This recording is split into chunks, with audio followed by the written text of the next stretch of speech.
ఈ నెల 12 నుంచి 14 వరకు టీటీడీ సౌజన్యంతో స్థానిక మహతి ఆడిటోరియం నందు శ్రీకృష్ణదేవరాయ కళాదర్బార్ వేదికపై రాయలసీమ రంగస్థలి స్వర్ణోత్సవ నృత్య కళోత్సవాలు వైభవంగా జరగనున్నాయని రాయలసీమ రంగస్థలి చైర్మన్ గుండాల గోపీనాథ్ రెడ్డి, కార్యదర్శి కెఎన్ రాజా, సలహాదారు కీర్తి వెంకయ్య యాదవ్ తెలియజేశారు.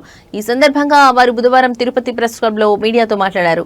ఈ నెల 12 నుంచి 14 వరకు 3 రోజుల పాటు జరిగే ఈ కళోత్సవాలలో 2 తెలుగు రాష్ట్రాల నుంచి అనేక మంది కళాకారులు పాల్గొననున్నారని చెప్పారు. పలువురు సీనియర్ కళాకారులకు పురస్కారాలను ప్రదానం చేస్తామని పేర్కొన్నారు. నగర ప్రజలు ఈ రాయలసీమ రంగస్థలి స్వర్ణోత్సవ కళా నృత్యోత్సవాలను నగర ప్రజలు విజయవంతం చేయాలని కోరారు. ఈ కార్యక్రమంలో రంగస్థలి ప్రతినిధులు కెఎన్ రాజా, కొట్టె సుబ్రహ్మణ్యరెడ్డి, మల్లారపు రవిప్రసాద్, కీర్తి వెంకయ్య, పొన్నాల విజయరెడ్డి, మొస్తానా అన్నారెడ్డి, రాజశేఖర్ రెడ్డి తదితరులు పాల్గొన్నారు. 12, 13, 14 3 రోజుల పాటు కృష్ణదేవరాయలు సంగీత సాహిత్య నృత్యోత్సవాలు రాయలసీమ రంగస్థలి ఫౌండర్ కార్యదర్శి కెఎన్ రాజా గారి ఆధ్వర్యంలో జరుగుతుంది. ఈ ప్రెస్ మీట్లో పాల్గొన్నవారు మా సలహాదారు కీర్తి వెంకయ్య గారు, అలాగే రాయలసీమ రంగస్థలి సభ్యులు జేజిరెడ్డి గారు, కొట్టె సుబ్రహ్మణ్యం రెడ్డి గారు, అన్నారెడ్డి రాజశేఖర రెడ్డి గారు, మల్లారపు రవిప్రసాద్ గారు, ఏవన్ మస్తాన్ గారు, నా పేరు గుండాల గోపీనాథ్. పాత్రికేయ మిత్రులకు, మీడియా మిత్రులకు రాయలసీమ రంగస్థలి కళాభివందనాలు తెలియజేస్తుంది.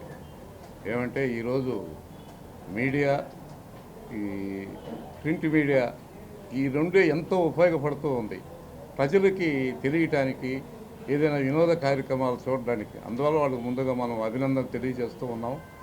ఇది 1990వ సంవత్సరంలో స్వర్గీయ ఆకుల సుబ్రహ్మణ్యం గారు దీన్ని స్థాపించి వ్యవస్థాపక చైర్మన్గా వ్యవహరించేవారు. 35 సంవత్సరాలైంది ఈ కళా సంస్థను మేము నిర్వహించి. ఈ 35 ఏళ్ల పాటు 2 రాష్ట్రాల నుంచి తెలుగు కళాకారులు, ఈ యొక్క నృత్య కళాకారులు పాల్గొని వారి యొక్క ప్రతిభను ప్రదర్శించి ఎన్నో అవార్డులు, పురస్కారాలు అందుకున్నారు. ఈ సంవత్సరం ఈ యొక్క పురస్కారాలను కూడా మేము ప్రవేశపెట్టాం. నాట్య బాల, నాట్య రంజిత అని చైల్డ్ అవార్డు చిన్నపిల్లల యొక్క ప్రతిభకు తార్కాణంగా ఇస్తున్నాం. అవి పోతే పెద్దవారికి ఈ సంవత్సరం 12వ తారీఖున టీటీడీ మ్యూజిక్ కాలేజ్ ప్రిన్సిపాల్ నాట్యాచారిణి శ్రీమతి ఉమా ముద్దబాల గారికి, తర్వాత రాజోల నుంచి భాషా పండితులు శ్రీ వెంకటనారాయణ గారికి, తర్వాత మన నెల్లూరు నాట్యాచార్యులు ఎన్ ప్రవీణ్ కుమార్కి, వీళ్ళకి పురస్కారాలు ఇస్తాం కళాకారులకి. తర్వాత 13వ తారీఖు తిరుపతికి చెందిన శైలజారెడ్డి, చిత్తూరుకి చెందినటువంటి శ్రీలక్ష్మి గారికి పురస్కారాలు ఉంటాయి. నాట్యాచార్యులు వాళ్ళిద్దరూ కూడా నాట్యాచార్యులు. తర్వాత ఆఖరి రోజున వరంగల్కి చెందినటువంటి టి రేణుకాదేవి నాట్యాచారిణి, ఆమెకి, మన తిరుపతికి చెందిన బాల శతావధాని శ్రీ ఉప్పల దడియం భరత్ శర్మకి ఈ యొక్క పండిత పురస్కారం ఉంటుంది.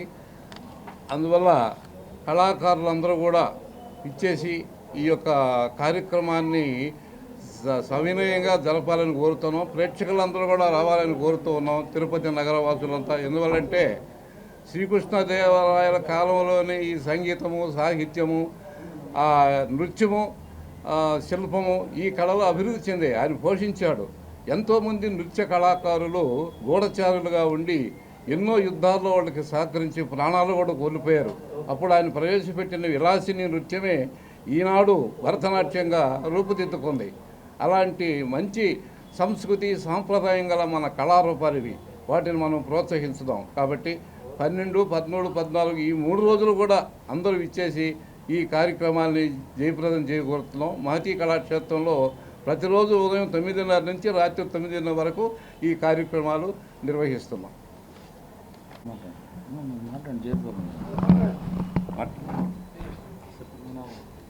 కీర్తి వెంకయ్య గారు మాట్లాడుకోరు.